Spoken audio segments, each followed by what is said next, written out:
La Reine des Neiges est un film américain réalisé par Chris Buck et Jennifer Lee pour les célèbres studios Disney et sorti en 2013. L'action prend place dans les royaumes d'Arendelle et si tu te dis oh là là, encore une histoire avec des princesses, des princes charmants, un royaume enchanté et une méchante sorcière, bah ferme ta gueule! La Reine des Neiges c'est l'histoire de Elsa, une jeune fille dotée de pouvoirs magiques en rapport plus ou moins direct avec la glace et qui prend panique et s'enfuit le jour de son couronnement, plongeant son royaume dans un hiver éternel. Sa sœur Anna va donc essayer de la ramener à la raison, accompagnée d'un vendeur de glace maintenant au chômage et d'un bonhomme de neige qui parle. Pourquoi c'est génial? Le film est écrit très intelligemment. Si tu penses qu'il ne s'agit que de princesses en détresse et de princes à la rescousse, ben étouffe-toi dans tes glaires. Le film est bien plus malin que ça, avec des princesses fortes et indépendantes, des pics envoyés régulièrement aux clichés de contes de fées, sans oublier le dénouement du film, loin d'être celui auquel tu t'attendais avec ton air narquois en mode gna gna gna, j'ai tout compris, t'as rien compris. Jusque dans les 20 dernières minutes, le film n'a littéralement aucun méchant, aucun adversaire, si ce n'est l'héroïne elle-même. Disney n'a tellement pas l'habitude que quand ils ont lancé la collection Les Méchants, ils ont rien trouvé de mieux à mettre que le gros bonhomme de neige garde du corps d'Elsa. Tu parles d'un méchant! C'est une base narrative beaucoup plus maligne que celle au pif du Roi Lion. Et oui, j'ai dit du mal du Roi Lion, qu'est-ce que tu vas faire? Et a servi de base à des films curieusement beaucoup plus acclamés comme Vaiana. La musique.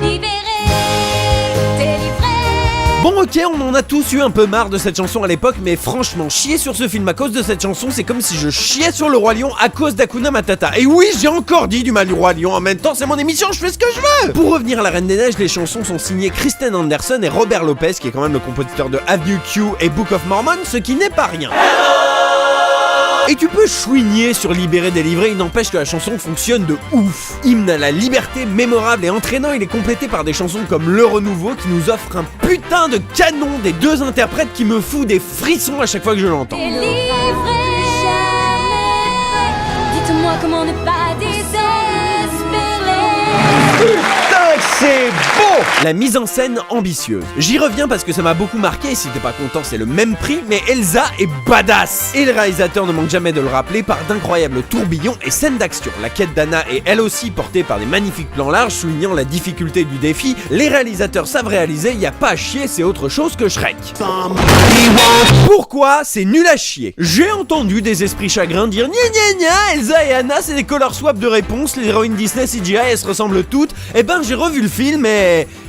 ouais, c'est un peu vrai, on va pas se mentir. Par ailleurs, si le film est ambitieux dans sa mise en scène, la direction artistique laisse un peu à désirer. Si la neige est cool, la glace fait vraiment toc. Comble du mauvais goût, les couleurs qui ressortent principalement de ce film sont le bleu ciel et le rose. Et le résultat de ça, c'est que tout le merchandising est laid. Les affiches, les jouets, les vêtements, les peluches, les céréales. Putain de merde, des céréales! Il faut vraiment aller chercher sur DeviantArt et QWERTY pour trouver des vraies œuvres d'art autour du film. La musique.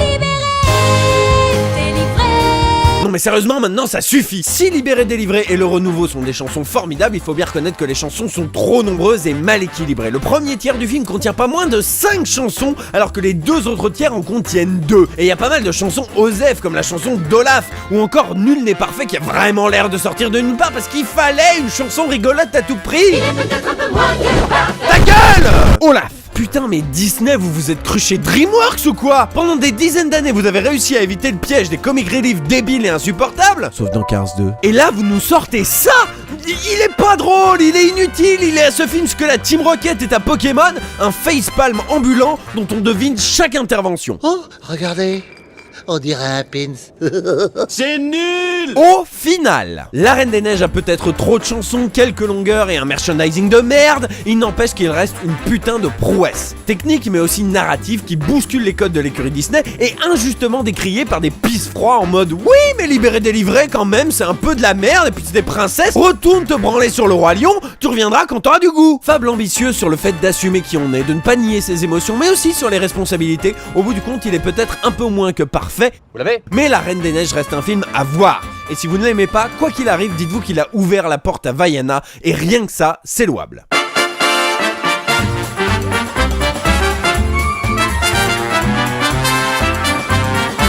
Et la VF ? Franchement, elle est cool, malgré Danny Boone.